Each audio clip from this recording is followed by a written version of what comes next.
स्वागत है। पेंशन बढ़ोतरी और साथ ही ईपीएस पेंशन 12 साल में कितना पेंशन मिलेगा, 20 साल की नौकरी पर कितना पेंशन मिलेगा, इसके लिए तमाम तरह के कैलकुलेशन आप इस वीडियो पर देख पाएंगे। सबसे ज़रूरी है जो कर्मचारी हैं लंबे समय से वह पेंशन बढ़ोतरी को लेकर लगातार सरकार की ओर आशा भरी निगाहों से देख रहे थे और जिन कर्मचारियों ने 12 साल काम किया है, जिन कर्मचारियों ने 20 साल की नौकरी की है, उनको कितना पेंशन मिलेगा उसका कैलकुलेशन और फार्मूला आप यहाँ पर देख पाएंगे।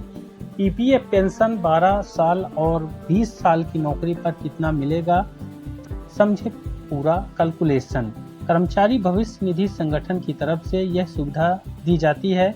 कर्मचारियों की सुविधा के लिए ईपीएफओ समय समय पर कई बदलाव करता है। पिछले कुछ समय से ईपीएफओ ने कई ऐसे बदलाव किए हैं जिसने कर्मचारियों के पीएफ विड्रॉल को आसान बनाया है। वहीं इन कर्मचारियों की सुविधाओं के लिए जो बदलाव किए गए हैं, इसमें पिछले कुछ समय से ईपीएफओ ने ऐसे कई बदलाव किए हैं जिसने कर्मचारियों के पीएफ विड्रॉल को आसान बनाया है। साथ ही इस बीच सरकार ईपीएस 95 के तहत मिनिमम पेंशन को 1000 रुपये से बढ़ा करके 7500 रुपये करने पर भी विचार कर रही है। साथ ही ईपीएफ सदस्य अपने बेसिक सैलरी का 12% प्रोविडेंट फंड में योगदान करते हैं और नियोक्ता भी उतना ही योगदान करते हैं। नियोक्ता के हिस्से में से 8.33% कर्मचारी पेंशन योजना यानी कि ईपीएस में जमा किया जाता है, जबकि 3.67% ईपीएफ योजना में जाता है। इसी के साथ ही बजट 2025 से पहले ईपीएस 95 के रिटायर कर्मचारियों के एक प्रतिनिधिमंडल ने वित्त मंत्री निर्मला सीतारमण से मुलाकात कर अपनी लंबे समय से चली आ रही मांग को लेकर दबाव बनाया था।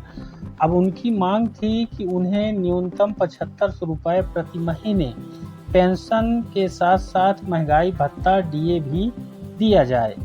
अब यहाँ पर इन मांगों को लेकर ईपीएस 95 राष्ट्रीय आंदोलन समिति ने यह बताया कि वित्त मंत्री ने उनसे कहा कि इस मांग पर विचार किया जाएगा।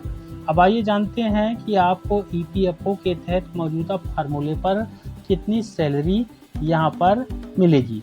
आपको मिलने वाली मंथली पेंशन अमाउंट आपके पेंशन योग सैलरी और सर्विस पीरियड पर डिपेंड करता है। अब इस फार्मूले में एवरेज बेसिक सैलरी 12 महीने के महंगाई भत्ते का एवरेज होती है। अब यहाँ पर आप समझ पाएंगे एक नियम और भी जानना जरूरी है कि अगर आपका कंट्रीब्यूशन 15,000 रुपये की मौजूदा वेतन सीमा के अंदर है तो भले ही किसी कर्मचारी का बेसिक पे और महंगाई भत्ता ज़्यादा हो जाता है, पेंशन का कैलकुलेशन 15,000 रुपये पर ही किया जाएगा। अब ये कैलकुलेशन किस प्रकार से किया जाएगा, आपकी मासिक पेंशन कितनी होगी, यह जानने के लिए पेंशन योग वेतन में आपको गुणा करना है पेंशन योग सेवा, फिर उसमें आपको भाग करना है 70 का। फिर जैसे कि पेंशन योग वेतन 15,000 होता है अधिकतम और पेंशन योग जो सेवा है 12 महीने और यहाँ पर उसमें भाग करेंगे 70 का, तो लगभग 2571.42 रुपये ये मंथली पेंशन यहाँ पर बनेगा। अब जिन्होंने 12 साल की सेवा पर पेंशन की बात यहाँ पर हमने बताया था तो उनका अमाउंट 4285 रुपये हो जाएगा। अगर उन्होंने यहाँ पर 20 साल सेवा की है तो उनका जो पेंशन का अमाउंट है वो 4285 रुपये होगा।